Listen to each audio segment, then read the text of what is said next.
Hey, when that puppy licked my face, I knew the world would never be the same. In my network marketing career, I went from struggling, losing money for 5 years, to becoming one of the highest income earners in the world and producing more than $22 billion worth of revenue for my team and my clients. I'm Randy Gage, and this is the Duplication Nation MLM Pod. Hey guys, welcome back to the podcast. The puppy I'm talking about is named Lancey. Now, Lancey isn't his full name. That's a nickname. It's short for Lancelot Encore. And the reason his name is Lancelot Encore is because he is a clone. When I met Lancey, he was being brought home. I was in an airline lounge in SFO, I think, and coming back from Asia. And there was a lady on the airport in the lounge, and she was playing. She had a puppy in a carrier. I love all animals. So I'm like, hey, can I play with the puppy? And she said, yes, he's a clone. So I laughed. I thought that's a pretty good joke. She said, no, he's a clone. And he really was. She was bringing him back from South Korea, from the laboratory that had been responsible from cloning him, from the DNA sample that they had taken from the dog that this family owned, that they knew would not be around forever, and they wanted to be able to replace their beloved pet. And this was the first cloned puppy that ever came to the United States.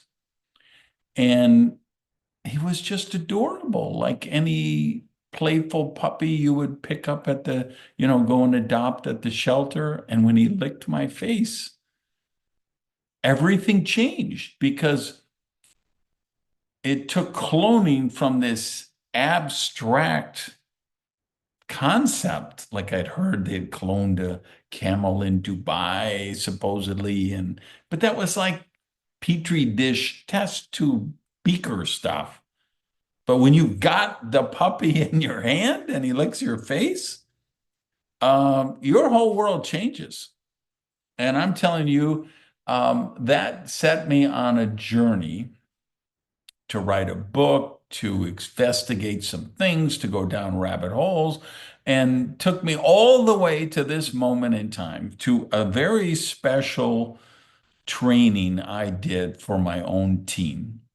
And I want to share with you the impetus for that training. I want to share with you the urgency of why I did that training and what it means for AI and technology and the future of our business of direct selling, leverage sales, network marketing. Because some of you are going out and you're buying these trainings from gurus on, how to use Chat GPT to write some corny email that you're going to spam to people or stuff. I'm not going to talk about that nonsense. I want to talk to you grown up to grown up, critical thinker to critical thinker, about where is AI going, what's it going to do to the world, and how is that going to impact your business? Y más importante, how should you prepare for and respond to this cataclysmic disruption that's going to be, we're all going to be experiencing this year, next year, the year after, in a way that'll make your business more profitable, lucrative, and successful. So if you're in on that, buckle up, and I will share with you why I think there's such a sense of urgency of where we're at right now. So after that, meeting Lancey, that kind of the next step in the progression was I wrote this book called Risky is the New Safe. So I wrote it the end of 2012, and it came out 2013. What happened? It debuted on the New York Times bestseller list, number 10. It debuted as the number one money book in USA Today. Debuted number 6 on Publishers Weekly list of bestsellers. Debuted number 1 on the Wall Street Journal business book list. It got translated to German and Farsi and Japanese and a dozen other languages. The book became a phenomenon. How does that happen? Okay.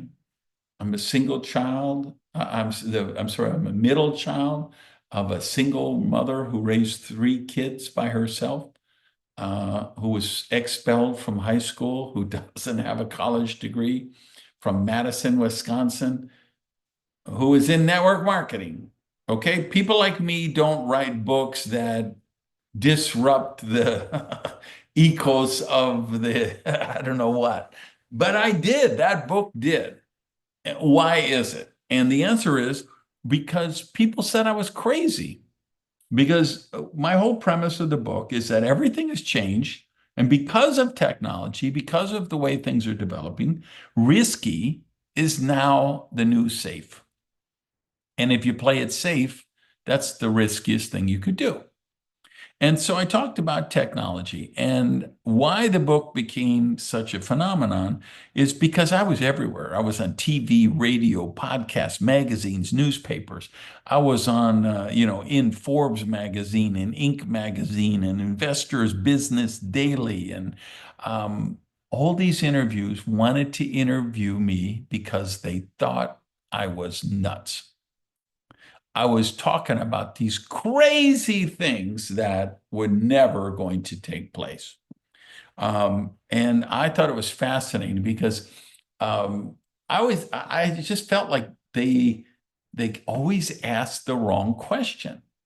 They would say, "Do you really believe we're going to be able to vacation on the moon in our lifetime?" And I say, "That's the wrong question. You know, a better question? Who owns the moon?" Right? US, we went there, we put a flag there, and then who was next? China. I think Russia was next. If they knocked down our flag and they put their flag, do they own the moon? And then China was there. How do we populate the moon without all of the territorial aggression and wars and violence that we did here on Earth? Isn't that a better question? They'd say, "Well, in the book, you say that you're going to be able to buy a home on the floor of the ocean. Do you really think that's possible?" Again, wrong question. Better question. What will the price of ocean floor real estate do to the price of ocean front real estate? That's a much better question. Cloning, right? I had held a clone puppy. I knew where we were going. And I know we will clone humans one day. Even though there's 150 or 60 countries who've signed agreements that we will never clone humans, I know humans will be cloned because there will be some island nation somewhere that says we don't have coal, we don't have oil, we don't have gold, we don't have diamonds. We will be the cloning country.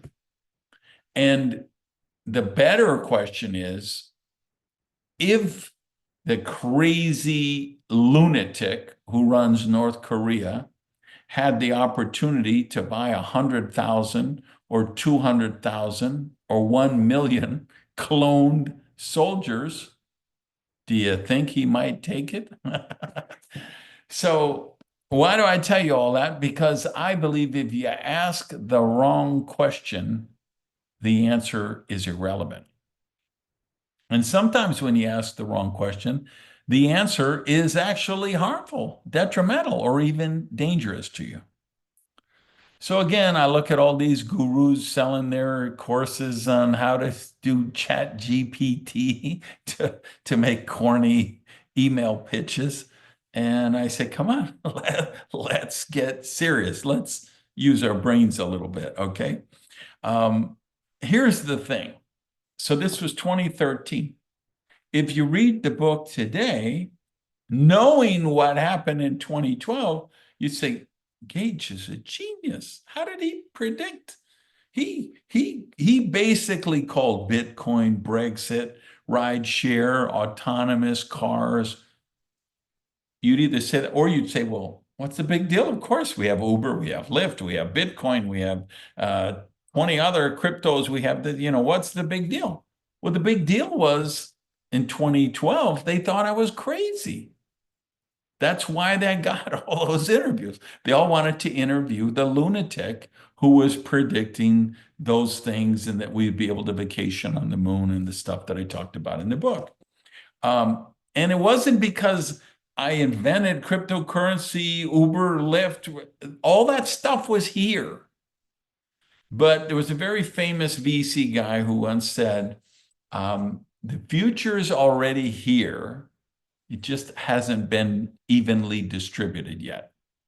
And if you talk to any futurist, that would be the consensus is, hey, this stuff is already here.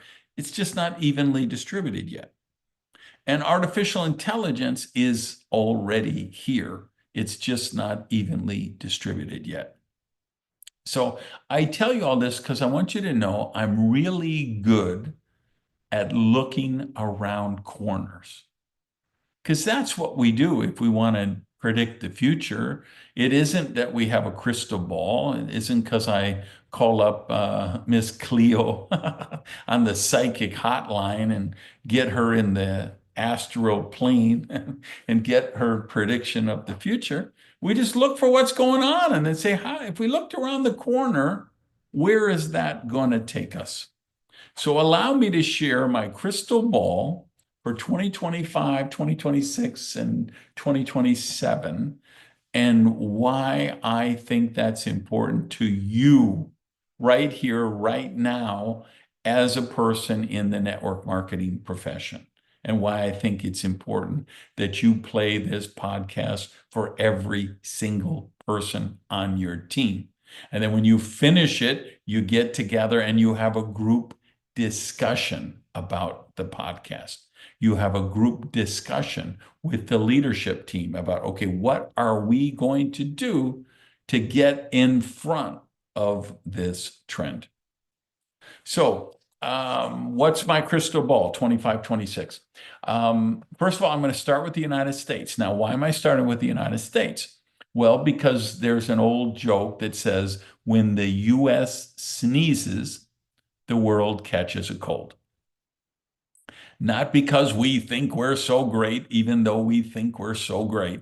The reason is it's one of the biggest economies in the world. It's one of the biggest population centers in the world. It's one of the biggest land masses of countries, right? It's a big enough entity that when things happen here, they create ripple effects everywhere through the world. So what's going to happen right now? Well, at the time you're listening to this, actually the day this comes out, I believe is the day Donald J. Trump will be inaugurated as the 47th president of the United States.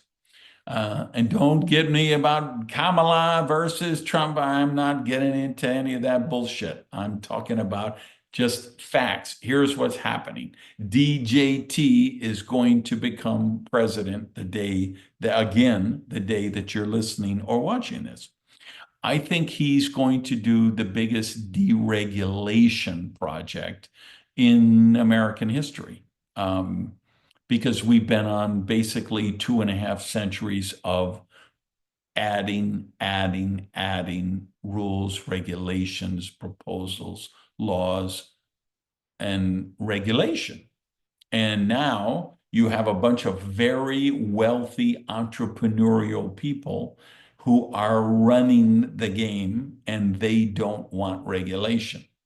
So, and you see everybody who has made their way to Mar-a-Lago, whether it's Elon, Zuckerberg, Jeff Bezos, every wealthy person, and they all donated millions of dollars to the inauguration fund.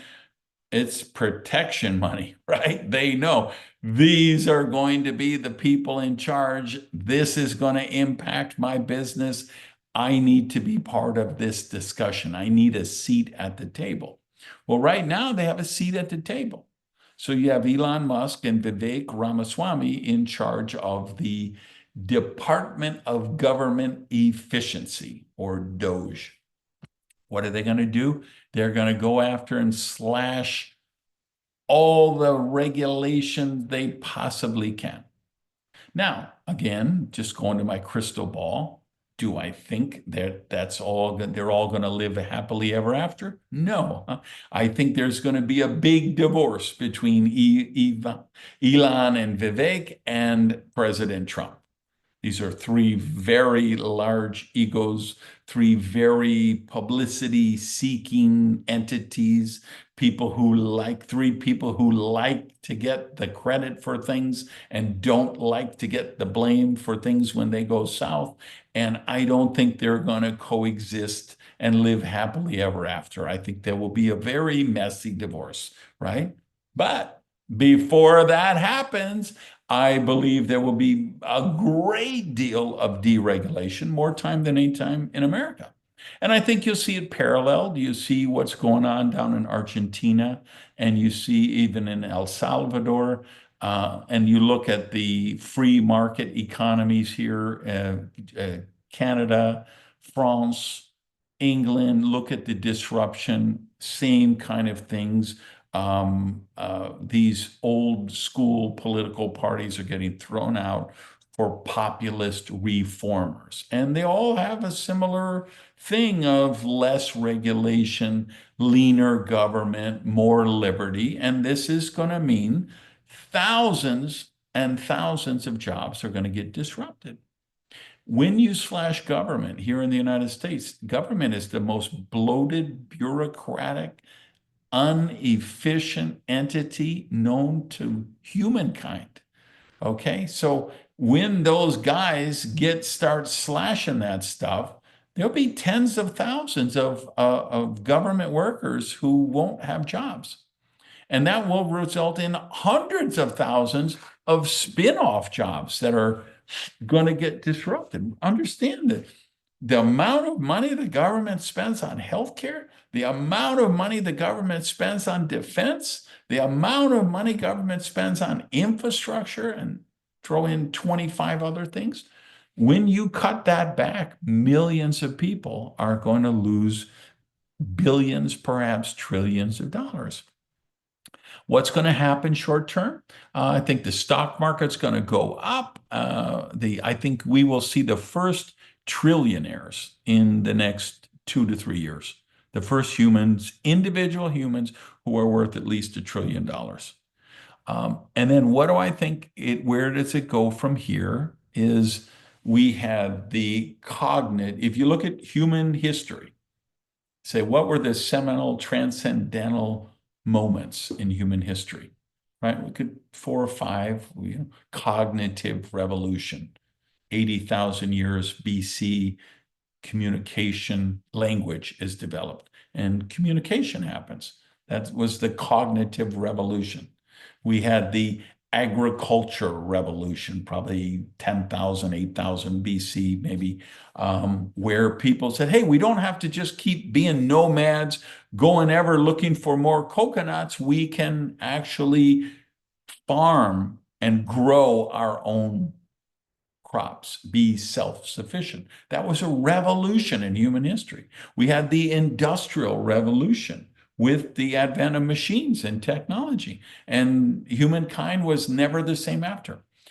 I believe in 2035, and mark this down and check me, okay? So in 2035, you come back and play this episode from 2025, and I believe in the historians and the academics and in the schools in 2035, they will be talking about this moment as the AI revolution. and the AI revolution that will be more cataclysmic, more disruptive to human history than the Industrial Revolution was, than the Agricultural Revolution was. Now, what's going to happen in the long term? I think this is all fabulous. I'm not a Luddite. I'm not anti-tech.